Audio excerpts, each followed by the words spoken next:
All right, last night, double-digit deficit in the fourth quarter. No Wow. Gobert, no Towns.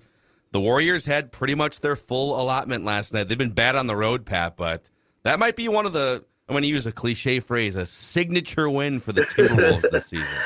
Yeah, except the way the league is now, Orlando comes in Friday and they're playing pretty good, and signature wins can go out the window. But it was certainly a signature win for the people that were in attendance because they, as Judd was saying, they were having a hell of a good time there in the fourth quarter. Yes. And the big mystery now, fellas, is what do you do with D'Lo? Because damn, he's about 7 out of 10 games he's making his shots, right? I mean, Oh, it's he's playing. Yeah, he's playing the last 2 months. And what do you do with? There's another free agent that exploded last night, Naz Reid.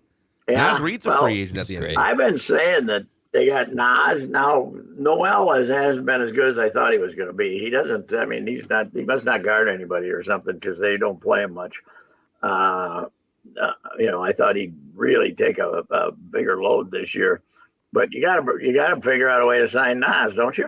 I mean, he's especially with if I think they can get rid of Cat, but the problem is those other guys become free agents before you can get rid of Cat. I think so. I don't know how They it do. works, but Well, I mean, yeah. Well, the deadline in a week, and that's the hard thing because I actually I posted a poll last night, and I woke up this morning and saw that some people were very triggered by this very realistic boy. question that if you could only keep two, you've got Cat Gobert and Naz Reid. Naz uh Reid's a free agent. And yes, you do have Naz Reid's bird rights, so you could re-sign yeah, him and go over the cap because he's one of your own guys yeah, with bird rights. yeah, But if you're him too, and you could hit the open market, you could get a starting role and play 32 minutes a night somewhere and make a bunch of yeah. money. It's appealing for him.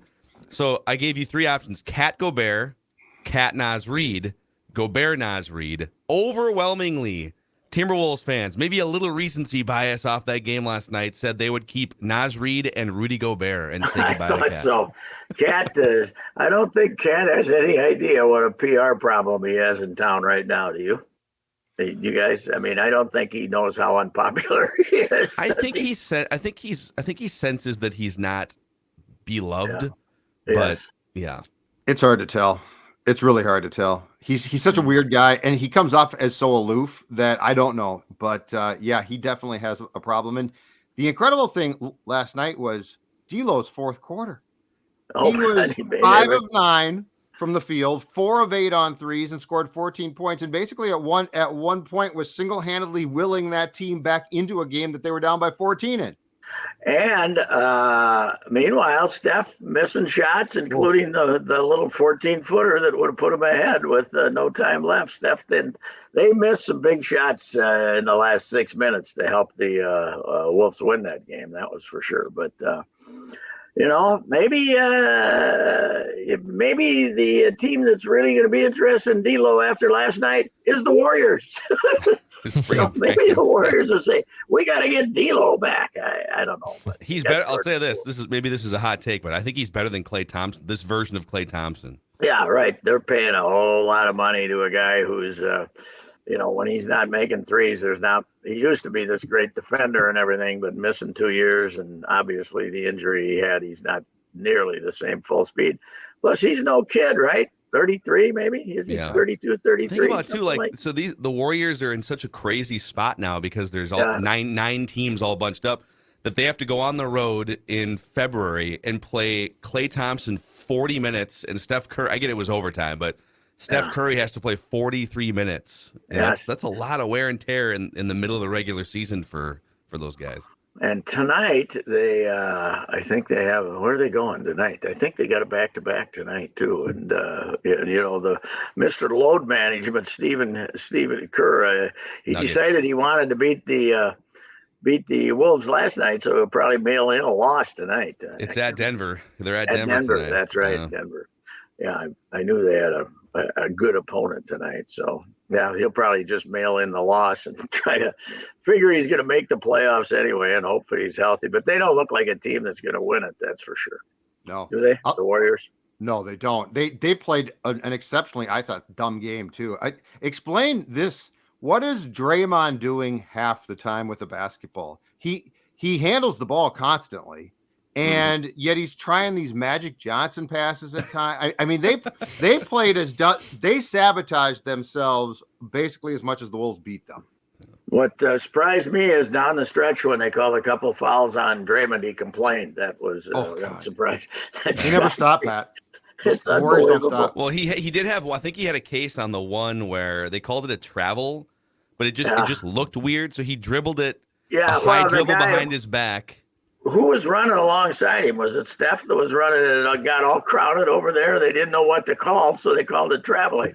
You guys, if you've been to high school basketball, you know that's the default call when a ref official is very confused. You're traveling. That looked weird. Must be a travel. I don't know what the hell to do here, so I'm going to call travel. That's the default call for 70 years that I've been on the planet. That's the default call is called traveling, and that was a junior high.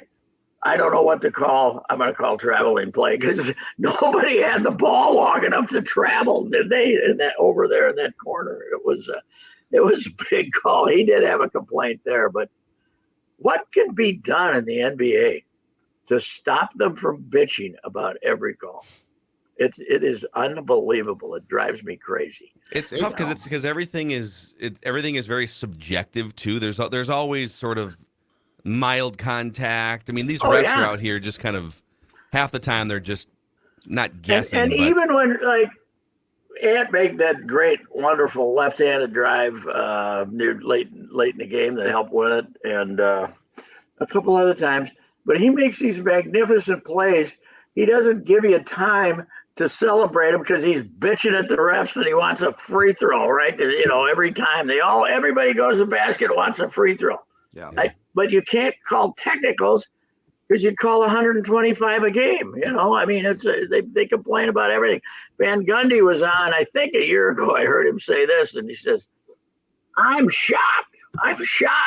We just had a foul called, and he didn't complain." Yeah. You know, he said some player, I can't remember who it was, but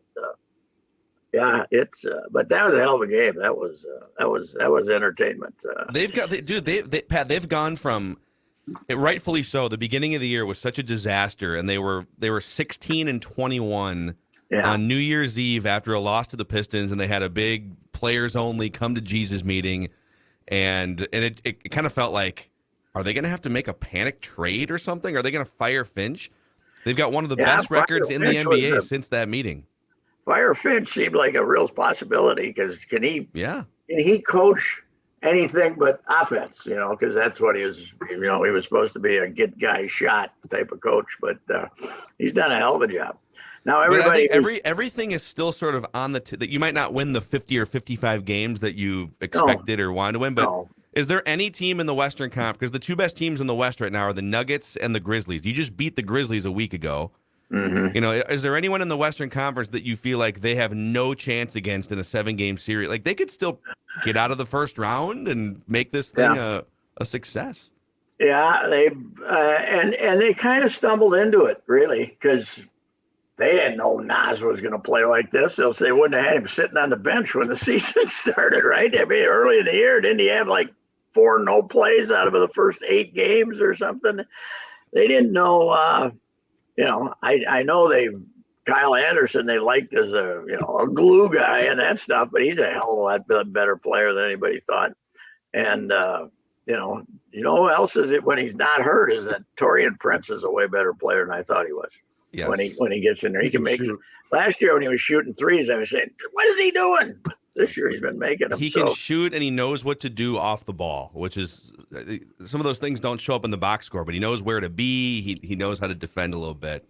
It makes a big difference. You know, we always say the most popular teams are the ones with unexpected success.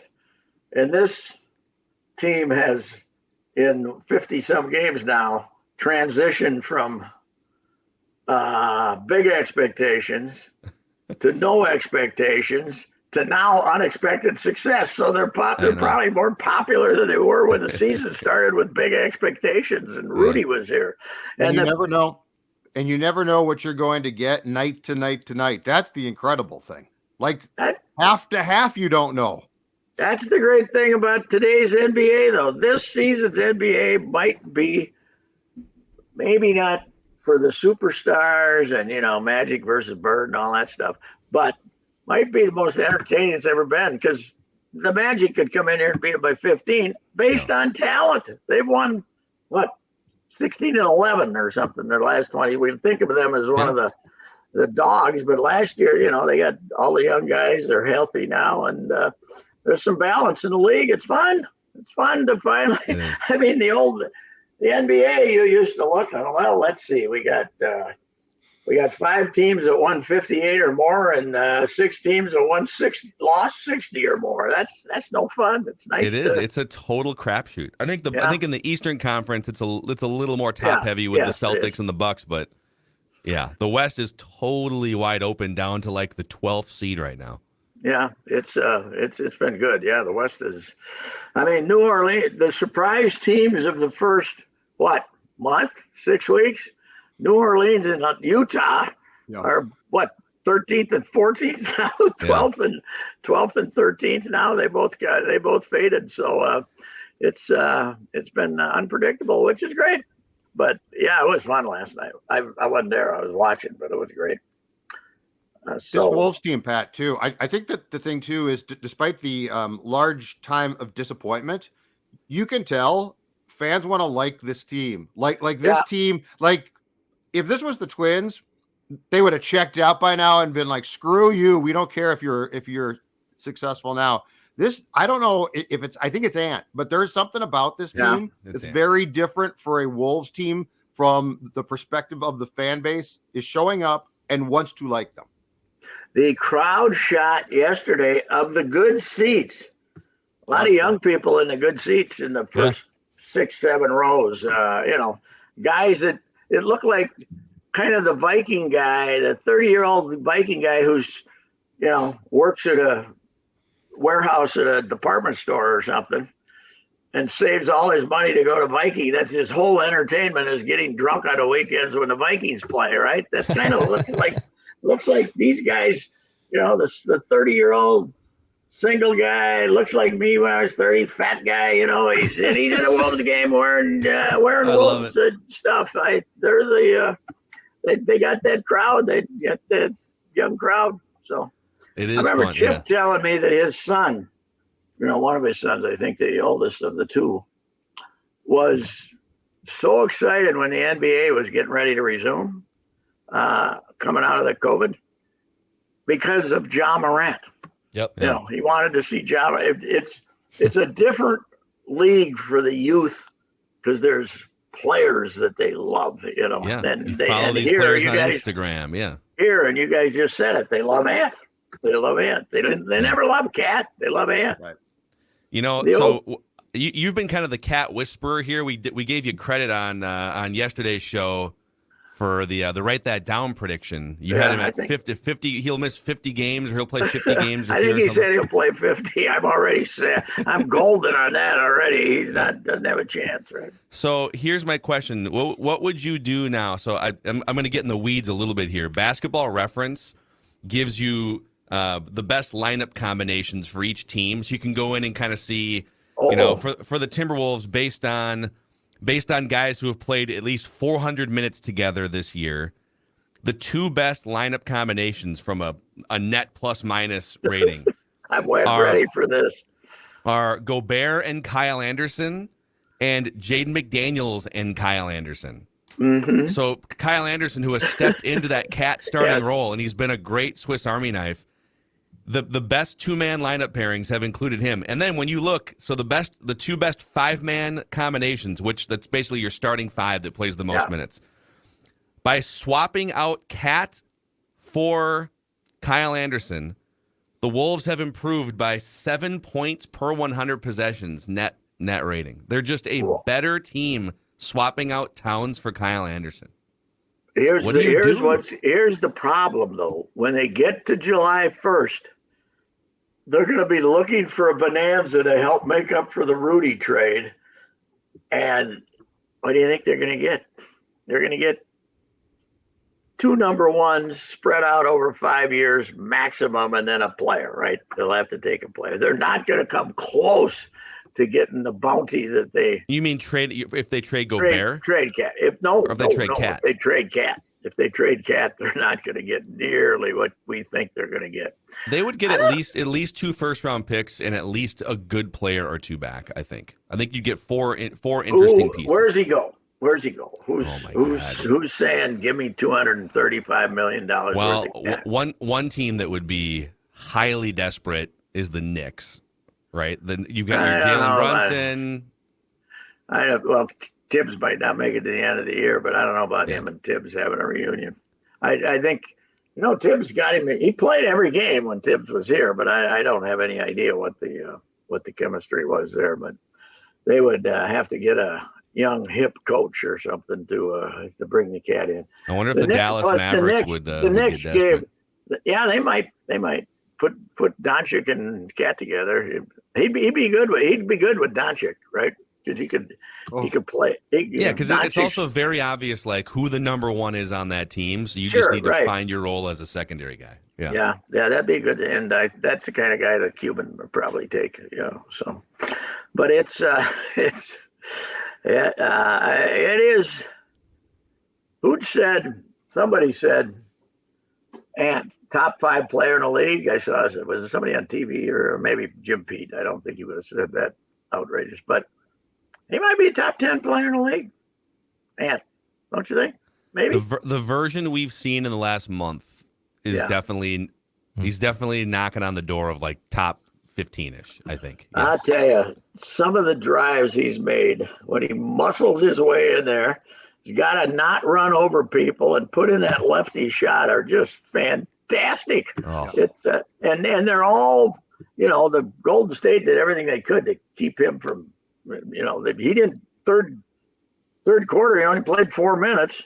And the fourth quarter, he wasn't getting any shots till down the stretch. That layup you're talking about, they literally trapped him like 6 feet beyond the 3-point line. He dribbled around the trap into the lane, into double team, into double coverage in the lane, and it's just what really impresses me is he doesn't run over people. How many charging fouls has he had? Probably 6, 7 all year. He doesn't run into people.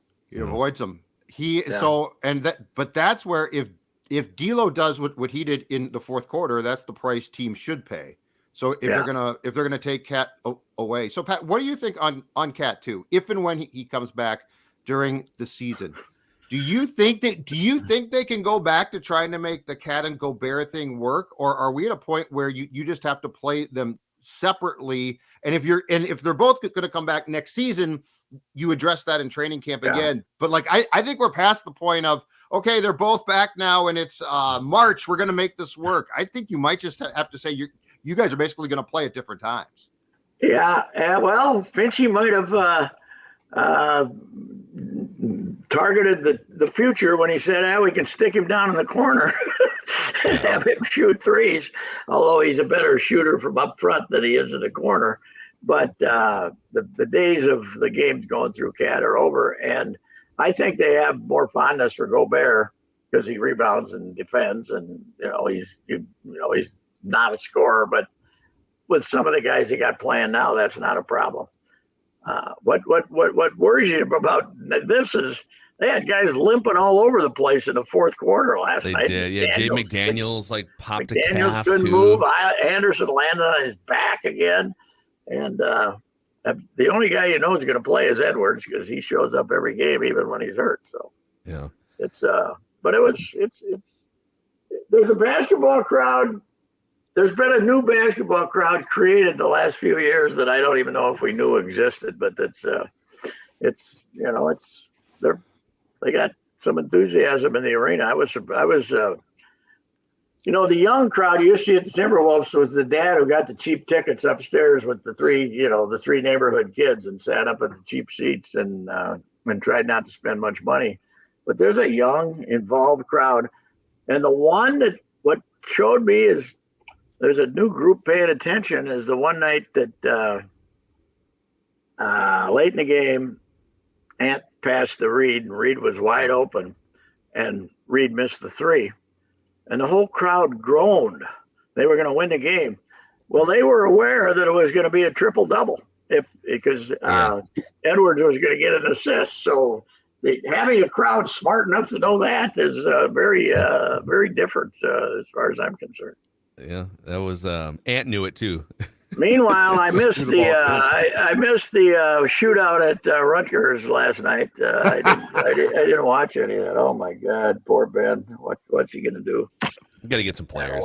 You got to get some players. Is this as bad as the Gopher basketball team has been in your memory? Well, I'd have to look, but I mean, even after the Clem sanctions into Dan Munson, I don't know that it wasn't this bad. It wasn't this bad. No, I said he's, when everybody bailed on him, everybody left, and they ended up, the only guy they brought back was Eric Curry, who was my age. Nobody inherited as big a mess as he did, and because he didn't have any players, and that's why he had to go out and get guys from William and Mary and places like that. But this year is much more distressing because there's such little sign of progress, right? How bad, did it get before Mussy got the job? It wasn't even an issue because we didn't pay any attention to Gopher basketball. They drew for a decade. There was a team. This is trending in that direction. There was a team in the mid-'50s that was really good. They had a big game with Iowa, maybe 55 or so, and if they'd won, they might have won the Big Ten title.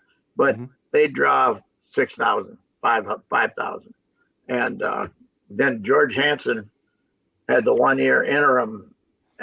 He was named the coach, but he only got a one-year contract after Bill Fitch left. But even when Fitch was here, they didn't, it wasn't a big thing. UCLA came in here once and played, and they had a big crowd, but they didn't. Gopher basketball wasn't a big thing very often, and so it wasn't Mussy. It took Mussy 20 minutes to turn it around, but it was nothing before he came here. So you can't make the comparison, really. Yeah. So anyway. Well, maybe in the next 24 hours, we will have a Vikings defensive coordinator update. We just got word, by the way, that Ejiro Evero, who is the Broncos defensive coordinator, he's talking with Sean Payton today about maybe staying, but if he doesn't, the Vikings might want to hire him. So we may have some movement. What happened here. to Brian Flores? He's waiting on the Cardinals head coaching search to finish up. Is he our number one choice or not? It sounds like, and Judd, maybe you can color this in, but Brian Flores and Ejiro Evero seem like the number one and number two choices for the Vikings, but they're both waiting on head coaching jobs right now. I hope Brian Flores gets a job because I can spell that. So if I ever have to, I can spell the guy's name. The other guy I wouldn't have a trouble with probably. Well, he told me he would have a hard time spelling Royce too. So never. I've always rooted for. I think the worst thing that ever happened to sports was hyphenated last names and also a punctuation in first names. I do not approve of punctuation in first names. It's very like difficult. Commas and whatever, in first names. Terry Ryan was your speed. Bill Guerin is your speed. I always said, hyphens, no punctuation. We all have style on various things. I've always said if I was the editor of a newspaper, we'd have a style on first names. I don't care if you spelled it Dwayne, D-U-A-N-E, or Dwayne, D-W-A-Y-N-E. We'd have a style for Dwayne. This is the way we spell Dwayne. We don't care how you spell it. Christine, C-H-R-I-S-T-I-N-E. We don't care how many K's and Y's you use. We're going to spell it Christine, C-H-R-I-S-T-I-N-E. How would Sid have spelled Ejiro Evero? That's what I want to know. I miss Sid when it comes to names like this. It would have made the Orville list. Burble. Orville Burble. The greatest document ever that I think has been lost, forgetting the Magna Carta, was the list of Sid's gaffes that they used to keep in the computer. Did anybody keep that? I did for a while, but I can't find it, and I think when it got lost. When they left ATEX and everything, I bet it got lost. It was great. Phil, all the misspellings, all all the great. It was like a document. It was like a the insurrection report. That should be enshrined on a wall in the lobby of the Star Tribune. I wish we could find it. The best was in the early 90s. I believe he referred to it in the raw copy as pay-per-view. So instead of pay-per-view, it was pay-per-view. Pay-per-view. Pay-per-view. I love it. Pay-per-view. Yes. All right, gentlemen. All right, Pat. We'll catch you tomorrow. All right. See you. All right. Royce Unchained, Apple, Spotify, and you can find his stuff with us too on the SKOR North YouTube channels.